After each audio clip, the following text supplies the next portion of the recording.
اعوذ باللہ من الشیطان الرجیم بسم اللہ الرحمن الرحیم۔ اخلاص نیت۔ اخلاص نیت یعنی تصحیح نیت۔ مدینہ منورہ کے ایک صاحب فرماتے ہیں کہ حضرت معاویہ رضی اللہ تعالیٰ عنہ نے حضرت عائشہ رضی اللہ عنہا کو خط لکھا کہ آپ مجھ کو کوئی نصیحت لکھ کر بھیج دیجئے جو مختصر ہو، زیادہ لمبی نہ ہو۔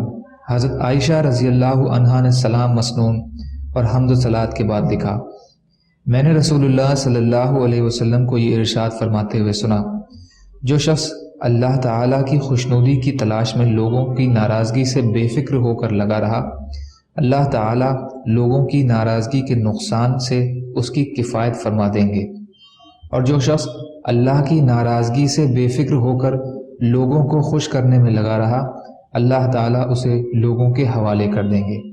والسلام علیہ، تم پر اللہ کا سلام ہو۔ ترمذی شریف۔ حضرت ابو امامہ باہلی رضی اللہ تعالیٰ عنہ روایت کرتے ہیں کہ نبی کریم صلی اللہ علیہ وسلم نے ارشاد فرمایا، اللہ اعمال میں سے صرف اسی اعمال کو قبول فرماتے ہیں جو خالص انہی کے لیے کیے گئے ہوں، اور اس میں صرف اللہ ہی کی خوشنودی مقصود ہو۔ نسائی۔ حضرت سعد رضی اللہ تعالیٰ عنہ سے روایت ہے کہ نبی کریم صلی اللہ علیہ وسلم نے ارشاد فرمایا، اللہ اس امت کی مدد اس کی قابلیت اور صلاحیت کی بنیاد پر نہیں فرماتے، بلکہ کمزور اور خستہ حال لوگوں کی دعاؤں، نمازوں اور ان کے اخلاص کی وجہ سے فرماتے ہیں۔ نسائی۔ حضرت ابو درداء رضی اللہ تعالیٰ عنہ سے روایت ہے کہ نبی کریم صلی اللہ علیہ وسلم نے ارشاد فرمایا، جو شخص سونے کے لیے اپنے بستر پر آئے اور اس کی نیت یہ ہو کہ رات کو اٹھ کر تہجد پڑھوں گا، پھر نیند کا ایسا غلبہ ہو جائے کہ صبح ہی آنکھ کھلے تو اس کے لیے تہجد کا ثواب لکھ دیا جاتا ہے، اور اس کا سونا اس کے رب کی طرف سے اس کے لیے عطیہ ہو جاتا ہے۔ نسائی۔ حضرت زید بن ثابت رضی اللہ تعالیٰ عنہ روایت فرماتے ہیں کہ میں نے رسول اللہ صلی اللہ علیہ وسلم کو ارشاد فرماتے ہوئے سنا، جس شخص کا مقصد دنیا بن جائے اور اللہ تعالیٰ اس کے کاموں کو بکھیر دیتے ہیں، یعنی ہر کام میں اس کو پریشان کر دیتے ہیں، فقر کا خوف اس کی آنکھوں کے سامنے کر دیتے ہیں، اور دنیا اسے اتنی ہی ملتی ہے جتنی اس کے لیے پہلے سے مقدر تھی، اور جس شخص کی نیت آخرت کی ہو تو اللہ تعالیٰ اس کے کاموں کو آسان فرما دیتے ہیں، اس کے دل کو غنی فرما دیتے ہیں، اور دنیا ذلیل ہو کر اس کے پاس آتی ہے۔ ابن ماجہ۔ حضرت زید بن ثابت رضی اللہ تعالیٰ عنہ روایت فرماتے ہیں کہ نبی کریم صلی اللہ علیہ وسلم نے ارشاد فرمایا، تین عادتیں ایسی ہیں کہ ان کی وجہ سے مومن کا دل کینہ، خیانت اور ہر قسم کی برائی سے پاک رہتا ہے۔ پہلی، اللہ کی خوشنودی کے لیے عمل کرنا۔ دوسری، حاکموں کی خیر خواہی کرنا۔ تیسری، مسلمانوں کی جماعت کے ساتھ چمٹے رہنا، کیونکہ جماعت کے ساتھ رہنے والوں کو جماعت کے لوگوں کی دعائیں ہر طرف سے گھیرے رہتی ہیں، جن کی وجہ سے شیطان کے شر سے حفاظت رہتی ہے۔ ابن حبان۔ حضرت ثوبان رضی اللہ تعالیٰ عنہ روایت کرتے ہیں کہ میں نے رسول اللہ صلی اللہ علیہ وسلم کو ارشاد فرماتے ہوئے سنا، اخلاص والوں کے لیے خوشخبری ہو کہ وہ اندھیروں میں چراغ ہیں، ان کی وجہ سے سخت سے سخت فتنے دور ہو جاتے ہیں۔ اخلاص والوں کے لیے خوشخبری ہو کہ وہ اندھیروں میں چراغ ہیں، ان کی وجہ سے سخت فتنے دور ہو جاتے ہیں۔ بیہقی۔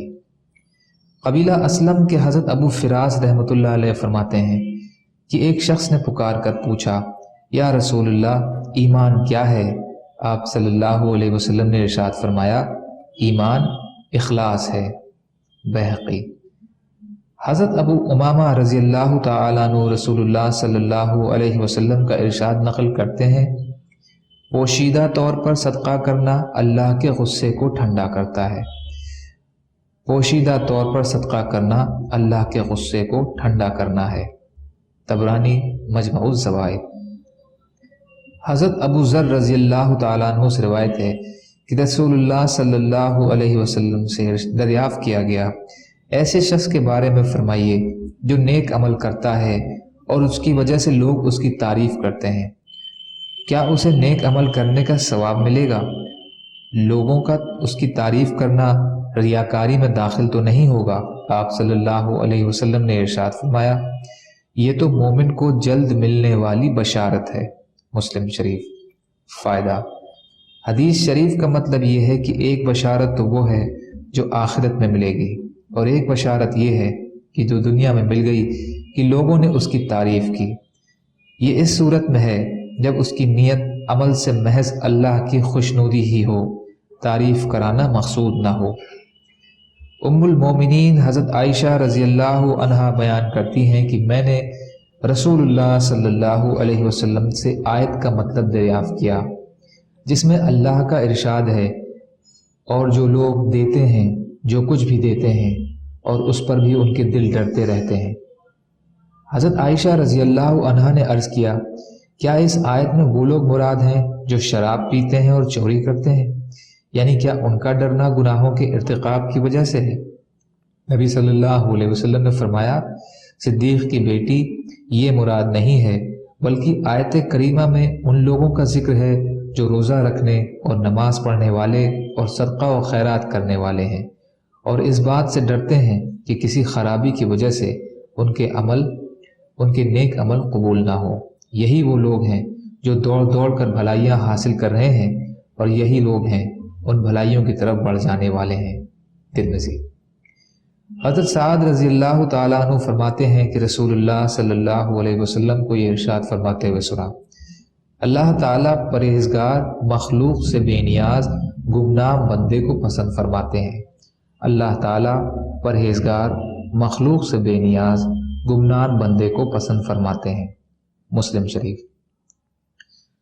حضرت ابو سعید خدری رضی اللہ تعالیٰ عنہ فرماتے ہیں کہ رسول اللہ صلی اللہ علیہ وسلم نے ارشاد فرمایا اگر کوئی شخص ایسی چٹان کے اندر بیٹھ کر جس میں نہ کوئی دروازہ ہو نہ کوئی سوراخ ہو کوئی بھی عمل کرے تو وہ لوگوں پر ظاہر ہو کر رہے گا، چاہے وہ عمل اچھا ہو یا برا ہو۔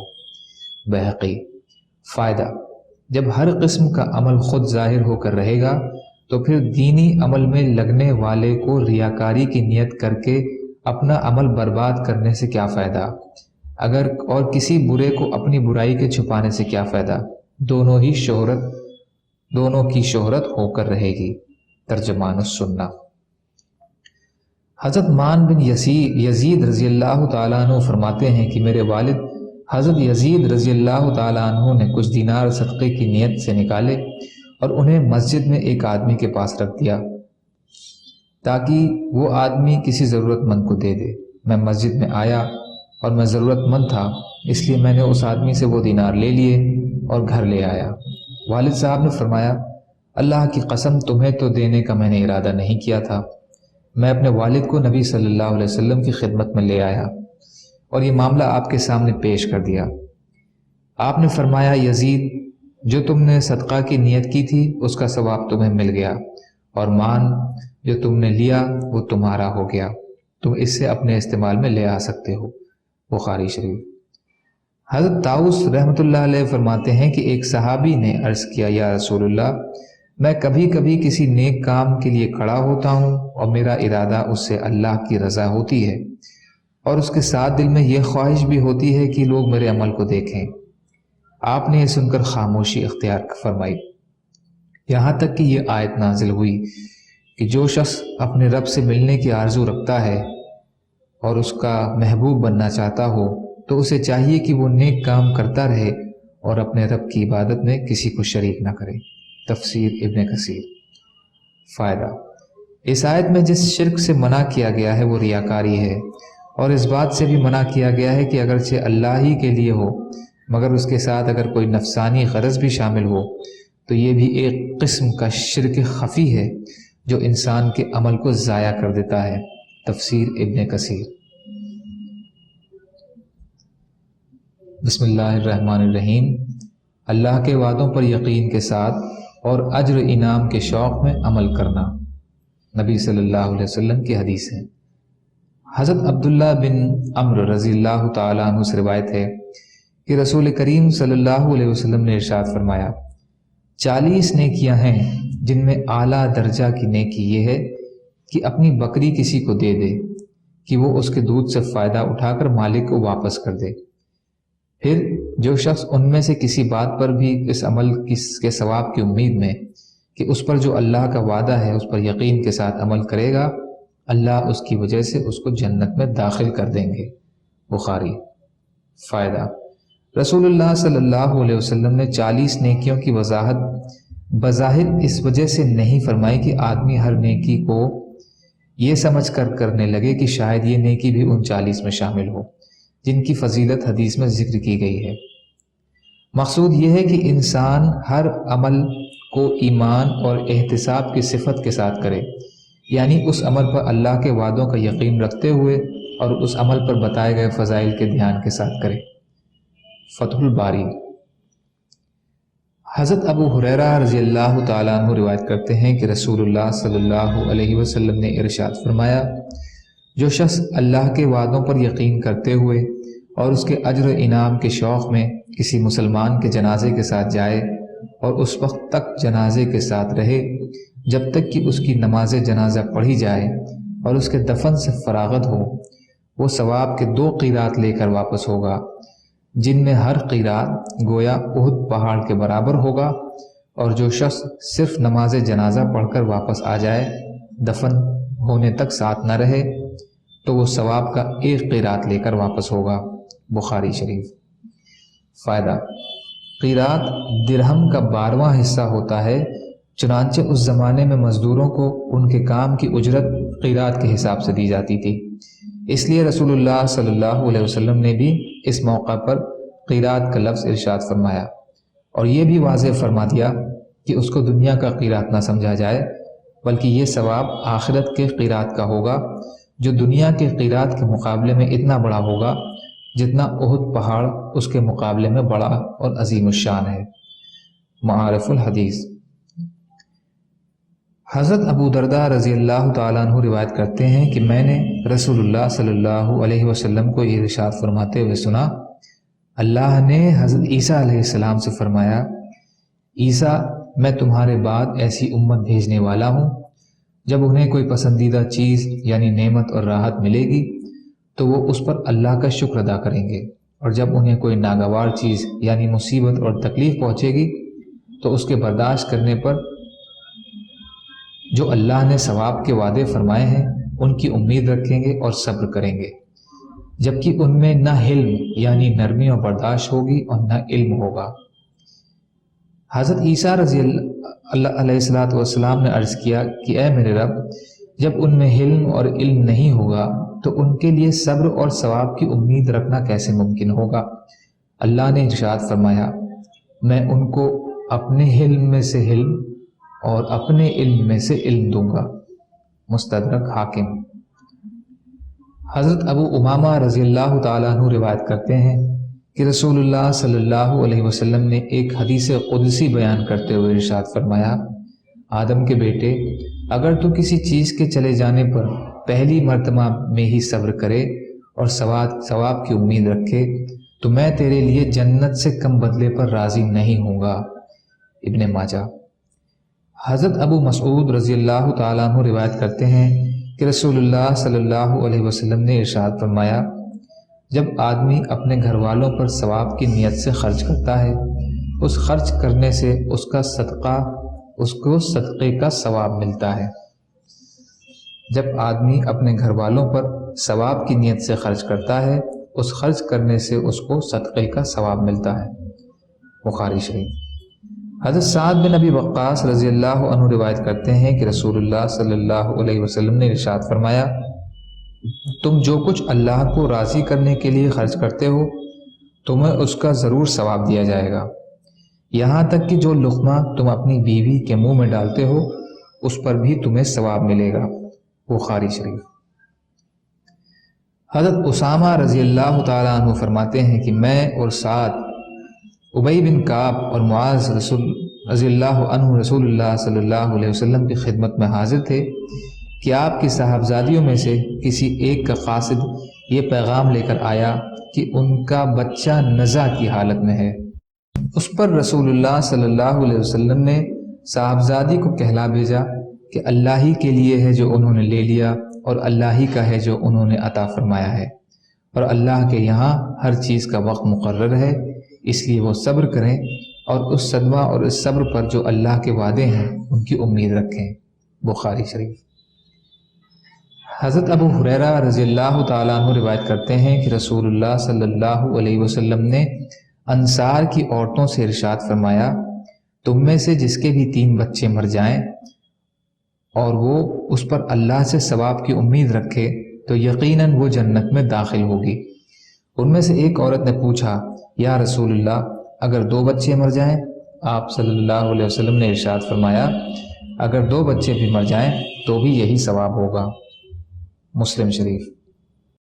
حضرت عبداللہ بن عمرو بن عاص رضی اللہ تعالیٰ عنہ روایت کرتے ہیں کہ رسول اللہ صلی اللہ علیہ وسلم نے ارشاد فرمایا، جب اللہ تعالیٰ مومن بندے کے کسی محبوب کو اپنے پاس بلا لیتے ہیں اور وہ اس پر صبر کرتے ہوئے ثواب کی امید رکھتا ہے اور جس بات کا حکم دیا گیا ہے وہی کہتا ہے، مثلاً انا للہ و انا الیہ راجعون، تو اللہ تعالیٰ اس کے لیے جنت سے کم بدلے پر راضی نہیں ہوں گے۔ نسائی۔ حضرت عبداللہ بن عمرو رضی اللہ تعالیٰ عنہ فرماتے ہیں کہ میں نے عرض کیا، یا رسول اللہ، مجھے جہاد اور غزوہ کے بارے میں بتلائیے۔ آپ صلی اللہ علیہ وسلم نے ارشاد فرمایا، عبداللہ بن عمرو، اگر تم اس طرح لڑو کہ صبر کرنے والے اور ثواب کی امید رکھنے والے ہو تو اللہ تمہیں قیامت کے دن صبر کرنے والا اور ثواب کی امید رکھنے والا شمار کر کے اٹھائیں گے، اور اگر تم دکھلاوے مال غنیمت زیادہ سے زیادہ لینے کے لیے لڑو گے تو اللہ تمہیں قیامت کے دن دکھلاوا کرنے والا اور مال غنیمت زیادہ سے زیادہ لینے کے لیے لڑنے والا شمار کر کے اٹھائیں گے۔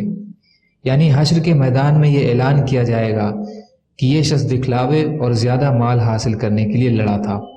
عبداللہ، جس حال اور نیت پر تم لڑو گے یا مرو گے، اللہ تعالیٰ اسی حال اور نیت پر قیامت میں تمہیں اٹھائیں گے۔ ابو داؤد۔ بسم اللہ الرحمن الرحیم۔ ریاکاری۔ قرآنی آیتیں۔ اللہ تعالیٰ کا ارشاد ہے، اور یہ منافق جب نماز کے لیے کھڑے ہوتے ہیں تو سست بن کر کھڑے ہوتے ہیں، لوگوں کو دکھاتے ہیں اور اللہ تعالیٰ کو بہت کم یاد کرتے ہیں۔ سورہ نساء آیت 142۔ اللہ تعالیٰ کا ارشاد ہے، ایسے نمازیوں کے لیے بڑی خرابی ہے جو اپنی نماز سے غافل ہیں، جو ایسے ہیں کہ جب نماز پڑھتے ہیں تو دکھلاوا کرتے ہیں۔ سورہ ماؤن آیت 4 سے 6۔ فائدہ: نماز سے غافل ہونے میں قضا کر کے پڑھنا یا بے دھیانی سے پڑھنا یا کبھی پڑھنا کبھی نہیں پڑھنا، یہ سب شامل ہے۔ کشف الرحمان۔ نبی صلی اللہ علیہ وسلم کی حدیثیں۔ حضرت انس بن مالک رضی اللہ تعالی عنہ رسول اللہ صلی اللہ علیہ وسلم کا ارشاد نقل فرماتے ہیں کہ انسان کے برا ہونے کے لیے اتنا کافی ہے کہ دین یا دنیا کے بارے میں اس کی طرف انگلیوں سے اشارہ کیا جائے، مگر یہ کہ کسی کو اللہ ہی محفوظ رکھیں۔ ترمذی۔ فائدہ: انگلیوں سے اشارہ کرنے کا مطلب مشہور ہونا ہے۔ حدیث میں مراد یہ ہے کہ دین کے معاملے میں شہرت کا ہونا دنیا کے بارے میں مشہور ہونے سے زیادہ خطرناک ہے، کیونکہ شہرت حاصل ہونے کے بعد اپنی بڑائی کے احساس سے بچنا ہر ایک کے بس کی بات نہیں ہے۔ البتہ اگر کسی کو شہرت غیر اختیاری طور پر اللہ کی طرف سے ہو اور اللہ اسے محض اپنے فضل سے نفس اور شیطان سے محفوظ رکھیں تو ایسے مخلصین کے حق میں شہرت خطرناک نہیں ہے۔ مظاہر حق۔ حضرت عمر بن خطاب رضی اللہ تعالیٰ عنہ سے روایت ہے کہ وہ ایک دن مسجد نبوی تشریف لے گئے تو دیکھا حضرت معاذ رضی اللہ عنہ رسول اللہ صلی اللہ علیہ وسلم کی قبر مبارک پر کے پاس بیٹھے رو رہے ہیں۔ حضرت عمر رضی اللہ تعالیٰ عنہ نے پوچھا، آپ کیوں رو رہے ہیں؟ انہوں نے کہا، مجھے ایک بات کی وجہ سے رونا آ رہا ہے جو میں نے رسول اللہ صلی اللہ علیہ وسلم سے سنی تھی۔ آپ صلی اللہ علیہ وسلم نے فرمایا تھا، تھوڑا سا دکھاوا بھی شرک ہے، اور جس شخص نے اللہ کے کسی دوست سے دشمنی کی تو اس نے اللہ کو جنگ کی دعوت دی، اور بے شک اللہ تعالیٰ ایسے لوگوں سے محبت فرماتے ہیں جو نیک ہوں، متقی ہوں اور ایسے چھپے ہوئے ہوں کہ جب موجود نہ ہوں تو ان کو تلاش نہ کیا جائے، اور اگر موجود ہوں تو نہ انہیں بلایا جائے نہ انہیں پہچانا جائے۔ ان کے دل ہدایت کے روشن چراغ ہیں، وہ فتنوں کی کالی آندھیوں سے دل کی روشنی کی وجہ سے اپنے دین کو بچاتے ہوئے نکل جاتے ہیں۔ ابن حبان۔ حضرت مالک رضی اللہ تعالیٰ عنہ سے روایت ہے کہ رسول اللہ صلی اللہ علیہ وسلم نے ارشاد فرمایا، وہ دو بھوکے بھیڑیے جنہیں بکریوں کے ریوڑ میں چھوڑ دیا جائے بکریوں کو اتنا نقصان نہیں پہنچاتے جتنا آدمی کے دین کو مال کا حرص اور بڑا بننے کی چاہت نقصان پہنچاتی ہے۔ ترمذی شریف۔ حضرت ابو ہریرہ رضی اللہ تعالیٰ عنہ فرماتے ہیں کہ رسول اللہ صلی اللہ علیہ وسلم نے ارشاد فرمایا،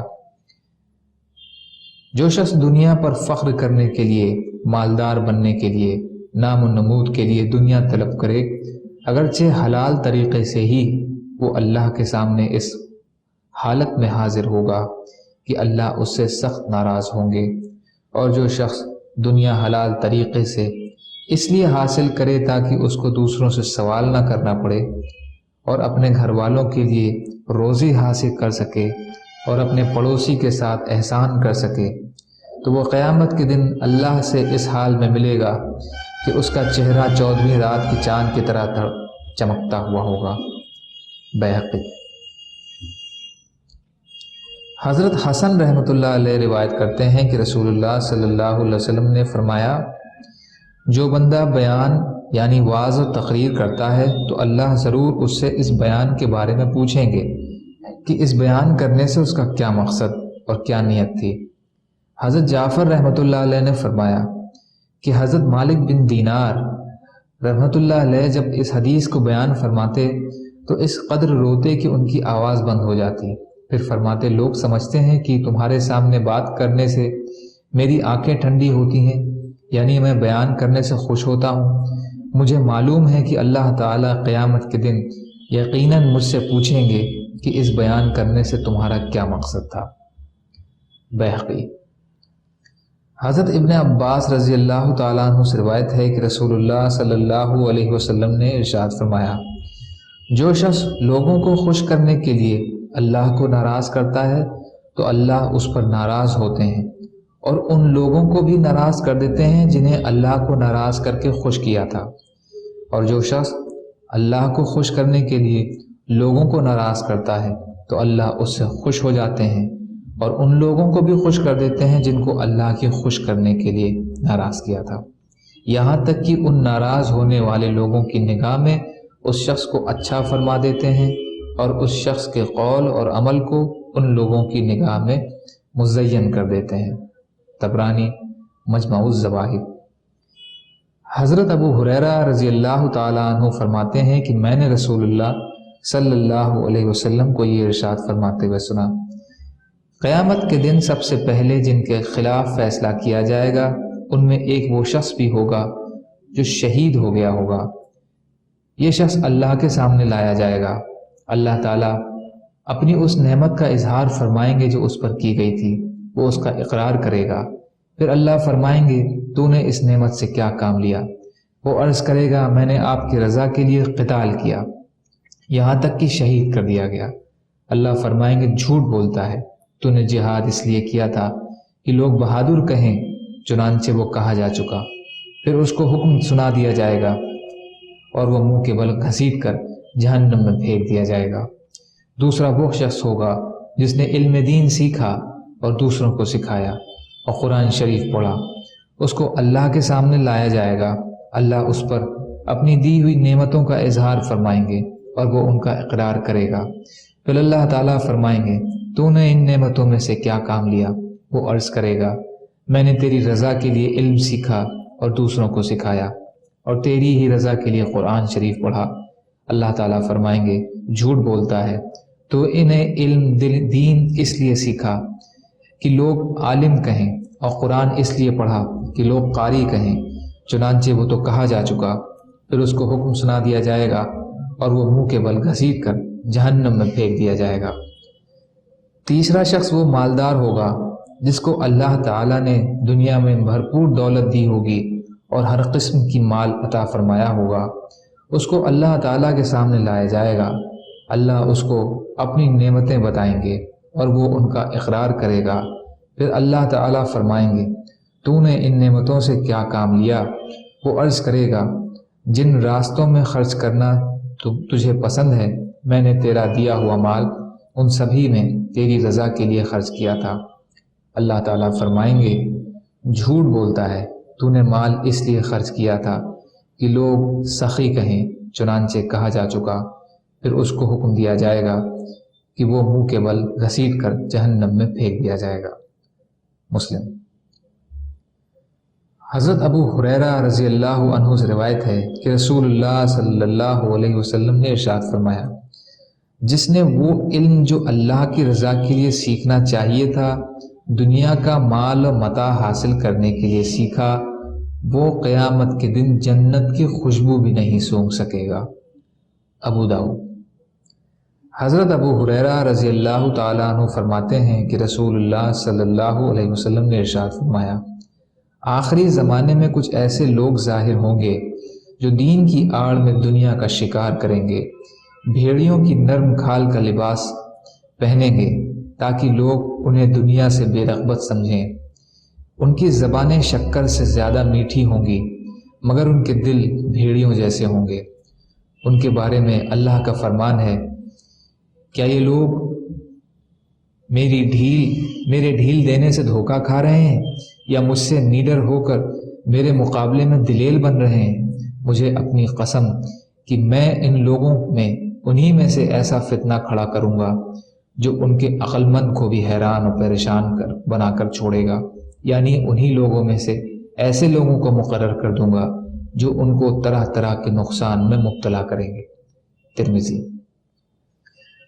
حضرت ابو سعید بن ابی فضالہ انصاری رضی اللہ تعالیٰ عنہ فرماتے ہیں کہ میں نے رسول اللہ صلی اللہ علیہ وسلم کو ارشاد فرماتے ہوئے سنا، جب اللہ تعالیٰ قیامت کے دن جس کے آنے میں کوئی شک نہیں ہے سب لوگوں کو جمع فرمائیں گے تو ایک پکارنے والا پکارے گا، جس شخص نے اپنے کسی ایسے عمل میں جو اس نے اللہ کے لیے کیا تھا کسی اور کو شریک کیا تو وہ اس کا ثواب اسی دوسرے سے جا کر مانگ لے، کیونکہ اللہ تعالیٰ شرکت میں سب شرکا سے زیادہ بے نیاز ہیں۔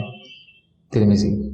فائدہ: اللہ تعالیٰ شرکت میں سب شرکا سے بے نیاز ہیں، اس کا مطلب یہ ہے کہ جس طرح اور شرکا اپنے ساتھ کسی کی شرکت قبول کر لیتے ہیں، اللہ تعالیٰ اس طرح ہرگز کسی کی شرکت گوارا نہیں کرتے۔ حضرت عبداللہ بن عمر رضی اللہ تعالیٰ عنہ روایت کرتے ہیں کہ رسول اللہ صلی اللہ علیہ وسلم نے ارشاد فرمایا، جس شخص نے علم اللہ کی رضا کے علاوہ کسی اور مقصد مثلاً عزت، شہرت، مال وغیرہ حاصل کرنے کے لیے سیکھا تو وہ اپنا ٹھکانہ جہنم میں بنا لے۔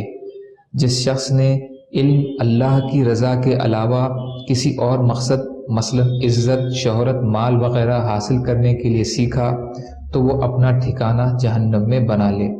ترمذی شریف۔ سبحان اللہ وبحمدہ، سبحانک اللہم وبحمدک، اشہد ان لا الہ الا انت، استغفرک واتوب الیک۔ سبحانک رب العزت عما یصفون، وسلام علی المرسلین، والحمد للہ رب العالمین، برحمتک یا ارحم الراحمین۔ لا الہ الا اللہ محمد رسول